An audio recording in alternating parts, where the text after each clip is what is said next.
Plongeons dans le monde captivant du travail social.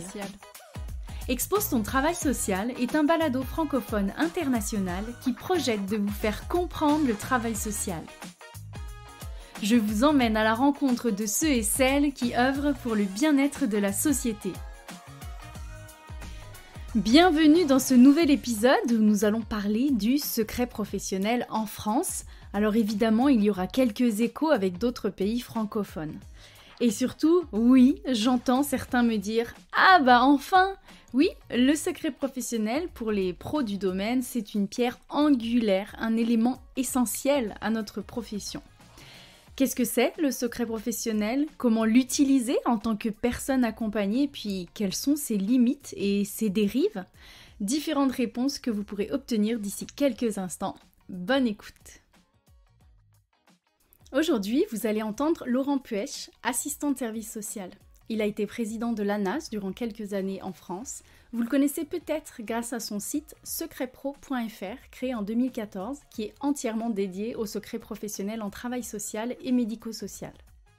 Laurent s'intéresse aussi aux questions de protection en travail social, avec un regard critique et inquiet sur les évolutions en cours qui tendent à remplacer l'accompagnement et l'aide aux personnes par des suivis et de la protection. Il a d'ailleurs créé un site internet sur ce thème et je vous mets le lien dans la barre d'information.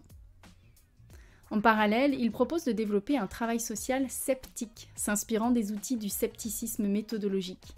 Il a d'ailleurs écrit récemment 2 livres, Le manuel du travailleur social sceptique, Déjouer les pièges de la pensée, et coécrit avec Christophe Dadouche, juriste, et le livre Le partage d'informations sociales entre droit et éthique. Bonjour à toi Laurent. Bonjour Stéphanie et bonjour à tous ceux qui écoutent. Alors on va rentrer tout de suite dans le vif du sujet avec un petit passage obligé au niveau juridique. Est-ce que tu pourrais nous expliquer brièvement ce que c'est le secret professionnel en France ? Alors le secret professionnel en France, c'est l'obligation faite au professionnel qui est soumis de se taire sur tout ce qu'il aura vu, entendu, compris ou deviné à l'occasion de l'exercice professionnel. Cette obligation, elle prend un risque de sanction pénale, puisque l'infraction de violation de secret professionnel est un délit et elle est passible de la peine de 15 000 € d'amende et 1 an de prison. Mais le secret professionnel, ce n'est pas que du légal. Merci pour cette brève mise en contexte. Ça m'amène donc à la prochaine question. En tant que personne qui est amenée à rencontrer une assistante de service social ou bien une professionnelle qui est soumise au secret professionnel, eh bien concrètement, à quoi ça me sert ce secret-là ? Le secret professionnel, ça a une fonction particulière. C'est certes une interdiction dans un premier regard qui est celui que la loi propose, mais c'est surtout la création d'un espace relationnel sécurisé dans lequel justement en tant que citoyen ou citoyenne, je peux me confier à quelqu'un, je peux lui raconter ma vie, même des aspects privés de ma vie, même des fois des aspects intimes de ma vie, mais de telle façon que je ne sois pas en danger du simple fait de les raconter. C'est-à-dire que l'autre en face a cette obligation qui pèse, l'autre c'est le professionnel ou la professionnelle, a une obligation qui pèse, qui fait qu'il ne peut pas, c'est le pacte tacite qui est scellé au début de l'entretien, il ne peut pas ou elle ne peut pas raconter ça à l'extérieur impunément. Donc ça veut dire que je peux avoir un espace où je peux être en relation vraie avec le ou la professionnelle pour que elle ou il puisse me dire des choses que ça lui évoque, des réflexions que ça évoque, qu'on puisse partager quelque chose, qu'on puisse avoir une réflexion croisée sur ce que je suis en train de vivre et sur la difficulté que peut-être je rencontre et des moyens possibles peut-être pour la dépasser. C'est justement ce cadre-là qui me permet peut-être d'avoir un peu plus facilement confiance vis-à-vis de la professionnelle ou du professionnel que j'ai en face. Je sais qu'il y a une sécurité autour de notre espace de rencontre. C'est vraiment intéressant ce que tu dis par rapport au lien de confiance qui est primordial et peut être avantagé ou même facilité grâce à ce secret professionnel. Et maintenant, en tant que pro ou même étudiante en apprentissage de sa profession, comment on peut vulgariser aux personnes qu'on accompagne ce que c'est le secret professionnel ? En fait, comment tu l'expliques aux personnes ? Alors, pour vulgariser cette question-là, en effet, c'est pas simple parce que au départ, on ne sait pas forcément ce que la personne va dire. Et le propre de l'entrée en relation, c'est qu'on ne connaît pas encore finalement ce qui est au cœur du questionnement de la personne et des informations qu'elle pourrait amener. Alors, je vais vous expliquer deux choses par rapport au secret professionnel. D'abord, c'est que je suis dans l'obligation de ne pas révéler ce que vous allez m'amener comme information sur votre vie. C'est la première chose. Et que ce qui sortira d'ici ne sortira qu'avec votre accord. Ça, c'est mon engagement absolu. Deuxième chose, c'est que il existe un cas extrêmement rare dans lequel je pourrais être amené à me passer de votre accord pour sortir cette information-là, c'est si je pense que vous êtes en danger de mort, vous ou une personne dont vous me parlez. Voilà le cadre de la relation que je vous propose. Voilà les deux balises finalement dans lesquelles je vous propose de comprendre le secret professionnel.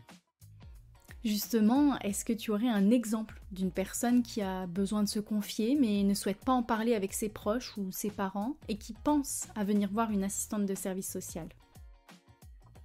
Alors, je peux te proposer un exemple issu de ma pratique. C'est une mère qui un jour m'appelle au téléphone et me dit, voilà, j'ai été orientée vers vous, je sais que vous êtes assistant social, j'ai été orientée vers vous par l'espace de médiation où je vais avec ma fille, parce que il faut que je vous raconte, ma fille m'a révélé qu'elle a été victime d'attouchement sexuel par son oncle il y a 6 ans de ça. Et par contre, elle ne veut pas que j'en parle. Et je ne sais pas quoi faire avec ça. Parce qu'elle m'a dit que si j'en parlais, elle ne me parlerait plus. Donc je suis perdu et j'ai besoin d'en parler. Et premier élément, c'est justement ce que ça permet à cette femme en venant me parler à moi qui suis soumis au secret professionnel, c'est de lui dire qu'on va essayer de respecter la garantie qu'a demandé sa fille pour pouvoir parler, c'est le fait que ça ne sorte pas d'un espace réduit et maîtrisé. Donc ça permet à cette mère qui est dans un moment extrêmement difficile et devant une injonction paradoxale, hein, je te dis quelque chose que tu ne pourras pas supporter d'entendre et de rester seul avec ça, et en même temps je t'interdis d'en parler. Et ça lui permet à cette jeune fille d'avoir parlé à sa mère, et à cette mère de pouvoir parler à un professionnel, c'est-à-dire quelqu'un d'extérieur à la situation familiale, quelqu'un qui n'est pas pris dans peut-être tous les maillages dans lesquels on est pris dans une telle situation, pour pouvoir essayer de trouver des pistes pour sortir de l'espace un peu infernal dans lequel elle est, et peut-être où sa fille se trouve aussi. Donc c'est ce que ça permet de parler en sécurité à un professionnel qui, à ce moment-là, n'a pas pour objet de sortir l'information, a pour objet de dire qu'est-ce qu'on peut faire ensemble sur cette situation-là, comment je peux vous aider, comment on peut trouver une piste pour vous permettre à vous de sortir de cette impasse-là dans laquelle vous semblez être, et peut-être aider votre fille, du coup, vous pouvez peut-être aider votre fille. Donc c'est ça le secret professionnel, c'est de permettre cet espace où peut se dire quelque chose d'innommable ailleurs, et qui en même temps doit être dit quelque part, parce que sinon les gens continuent à s'abîmer. Il y a deux secrets. Il y a un secret qui est nocif, c'est celui qui continue qui nous abîme et dans lequel on continue à s'abîmer. Et il y a un secret qui est un secret d'action, qui permet justement de travailler dans un espace où on va pouvoir faire quelque chose de positif, de créatif de ce qui nous arrive, plutôt que subir les préjudices de ce qui nous arrive. Alors ta situation m'amène à une question complémentaire. Quelles sont les possibles autorisations de lever le secret professionnel? Il y a une marge de manœuvre professionnelle qui est importante et on peut avoir, avec le même cadre légal, des positionnements professionnels différents. C'est un élément à retenir, c'est-à-dire qu'il n'y a justement pas une voie toute tracée qui fait que si vous me parlez de votre fille qui a vécu des attouchements sexuels par son oncle il y a 6 ans, forcément je suis obligé de le dire. Non, je peux en effet le révéler, mais je ne suis pas obligé. Et c'est là où j'ai toute la marge de manœuvre qui me renvoie à mon éthique professionnelle, à ce que je peux travailler avec la personne, quel est l'intérêt à garder cette information actuellement secrète, ou au contraire à la révéler. C'est vraiment du positionnement professionnel, une évaluation que chaque professionnel doit faire des situations plutôt qu'une réponse systématique. Et dans ces cas-là, si je pense qu'il faut faire une information préoccupante, c'est-à-dire une alerte sur un enfant en danger, je peux le faire, je n'y suis pas obligé. Si je pense qu'il faut alerter le procureur de la République parce que je pense que c'est une infraction pénale qui a été commise contre cet enfant et que c'est sur ce volet-là que je dois agir le dispositif de protection de l'enfance, alors je peux le faire, mais je n'y suis pas obligé. Ce à quoi je suis obligé, c'est essayer de travailler à la protection de cet enfant. Et parmi les outils de protection, il y a les dispositifs, mais il n'y a pas que les dispositifs. En quoi c'est important en tant que professionnel soumis au secret pro qu'on l'explique aux personnes qu'on accompagne? Je pense que c'est un point qui est trop souvent oublié dans l'accompagnement des personnes, c'est de dire comment on va fonctionner ensemble. Que les gens arrivent avec une question et d'emblée, on rentre dans la question, on rentre dans la réponse, même la solution qu'on cherche, etc. Mais quel est le type de relation qu'on va avoir? Eh ben, la question du secret professionnel, elle vient de dire ça. Elle vient de préciser comment on va travailler ensemble. Dans quel cadre, moi, je m'engage à travailler avec vous. Sous quelle forme je vais pratiquer avec vous. Et c'est en ça que c'est tout à fait intéressant de le mettre d'emblée, parce que d'emblée, on s'expose, on se met en visibilité de la façon dont on va travailler ensemble à travers cette question du secret professionnel. Et c'est pas anodin parce que ça vient dire la façon dont je vais vous respecter dans l'accompagnement que je vais avoir.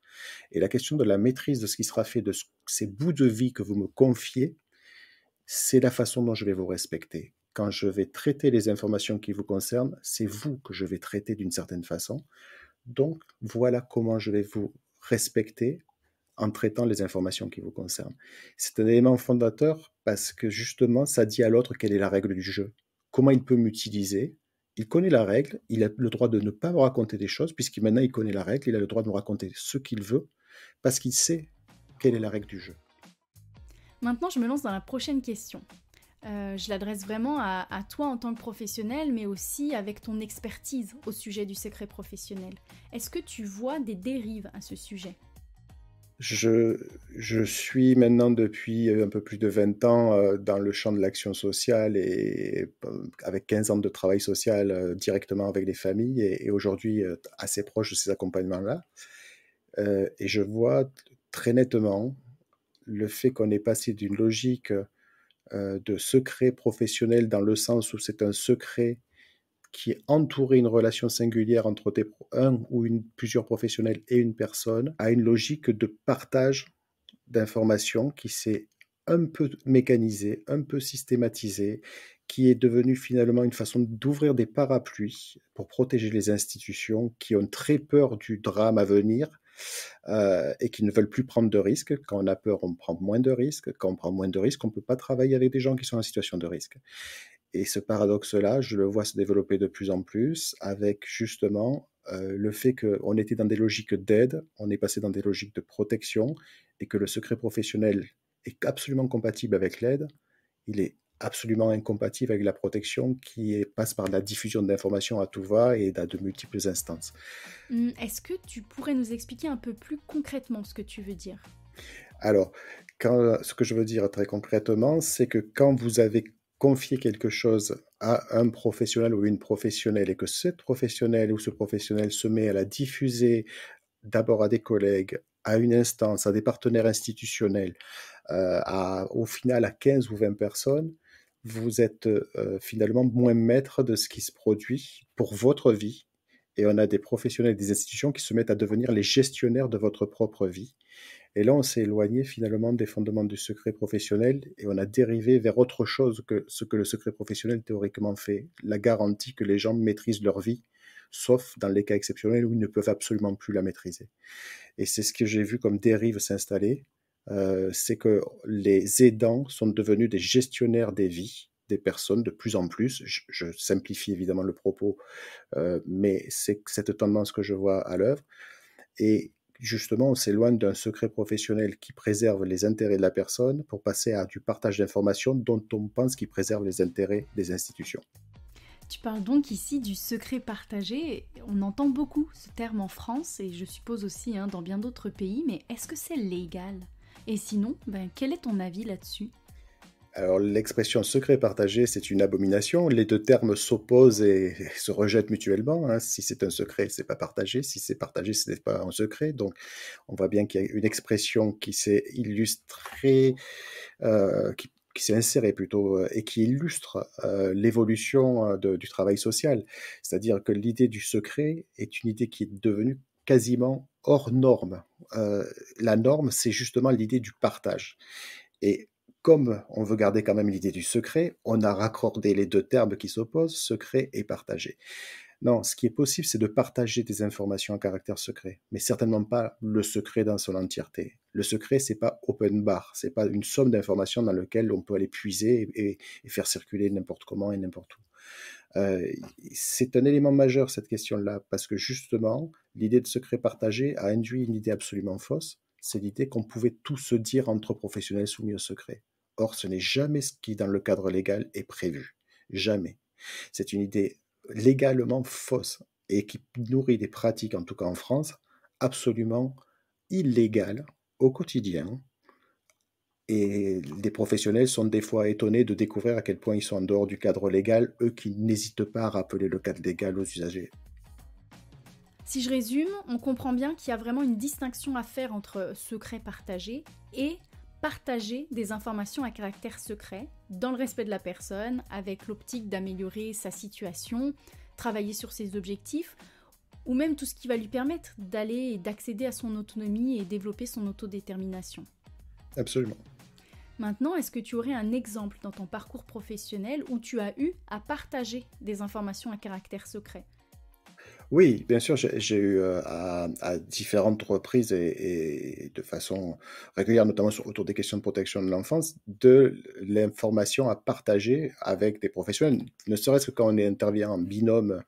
Enfin, quand j'intervenais, puisque là, c'est plus mon quotidien, mais quand j'intervenais en binôme avec une éducatrice, par exemple, euh, évidemment, ce que on avait vu, compris ou deviné lors d'une visite à domicile, par exemple, n'était pas forcément exactement la même chose, puisqu'on avait deux regards posés à deux endroits, avec deux cultures professionnelles et donc des filtres en termes de références disciplinaires qui étaient sans doute différents. Et ça faisait que forcément, quand on disait ce qu'on avait compris à la fin de la visite de la situation, on partageait déjà de l'information à caractère secret. C'est bien celle que moi j'avais compris, entendu ou vu ou deviné, et elle me partageait celle qu'elle avait. Donc c'est un cadre qui était parfaitement autorisé, mais là c'est un cadre contraint. C'est-à-dire que ce qui est la règle du jeu, et ça aussi c'est important de le préciser, c'est que quand on allait voir suite pour faire une évaluation de la situation dans ce cadre de ce qui est une enquête administrative en France pour évaluer les conditions de vie d'un enfant, on n'est plus dans de l'aide autre que contrainte. En effet, parce que la personne a choisi, en général, elle n'a pas tout à fait choisi que vous soyez chez elle, avec à deux, en train de poser des questions sur sa vie, son quotidien, ses enfants. Donc, à partir de là, il y a un élément qui est important, c'est-à-dire que si je suis dans de l'aide contrainte, les informations ne sont plus au service de la personne. Elles sont au service de l'institution qui se pose des questions sur le fonctionnement à la maison. Et c'est ça qui change aussi la nature du rapport avec la personne qui est sous contrainte ou au contraire dans un cadre de libre adhésion. C'est qu'avec quelqu'un dans le cadre de la libre adhésion, c'est-à-dire qui est venu volontairement vers le service social, je peux aller très loin et garder très fortement le secret.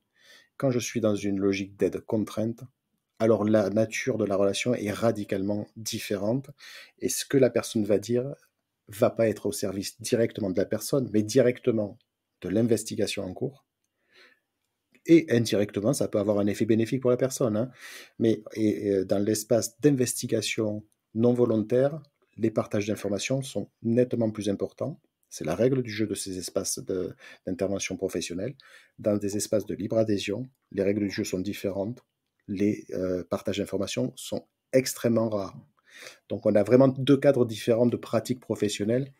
Et dans l'espace contraint, on peut partager de l'information. C'est la règle du jeu. Elle doit être annoncée telle qu'elle.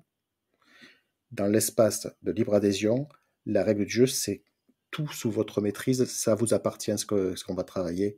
Et c'est la règle du jeu. Et elle doit être annoncée telle qu'elle. Pour bien rappeler le contexte aux auditorices, tu évoques là une situation en lien avec la loi sur la protection de l'enfance. C'est-à-dire une loi qui t'autorise à évaluer une situation où on pense en fait qu'un enfant est en danger ou risque de l'être. Mais cette mission-là, d'évaluer la situation, elle est toujours dans l'intérêt supérieur de l'enfant, pour favoriser sa protection. Et donc, lorsqu'en tant que parent, on est surpris ou on n'est pas tout à fait d'accord avec cette évaluation, on peut dire que le travail est sous contrainte, parce que la loi l'y autorise ou l'impose. Alors justement, tantôt tu nous as vulgarisé comment tu expliques le secret professionnel à une personne qui sollicite un accompagnement.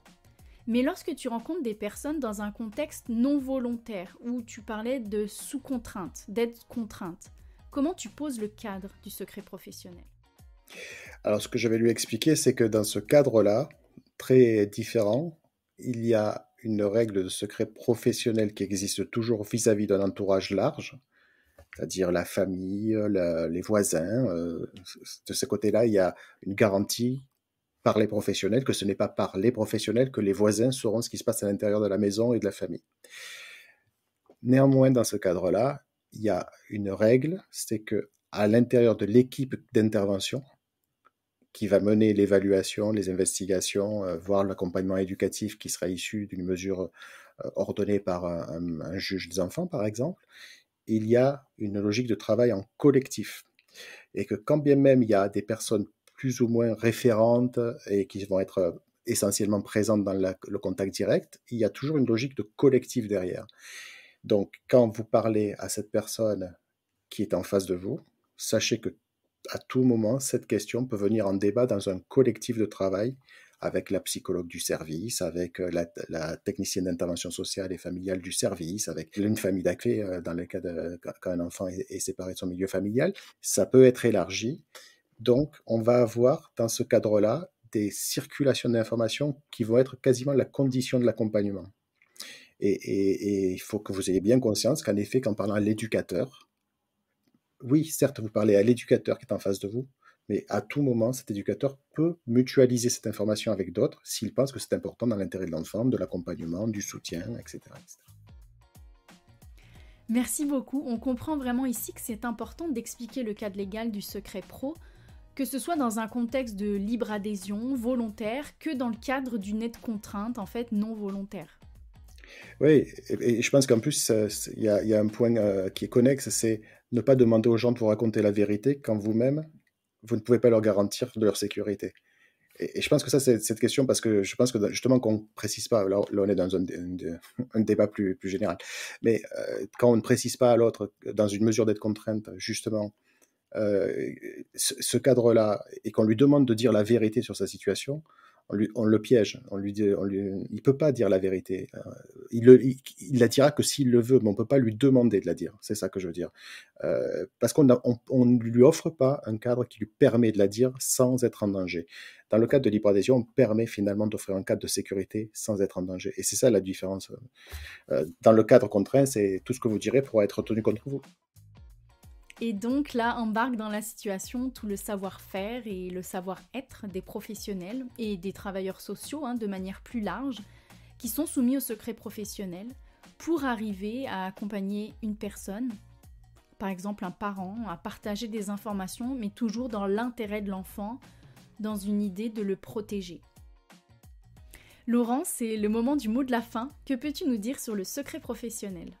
Alors, pour démystifier le secret professionnel, comme mot de fin, je dirais que c'est un espace où on a de la créativité, on peut faire plein de choses avec les personnes et à leur service.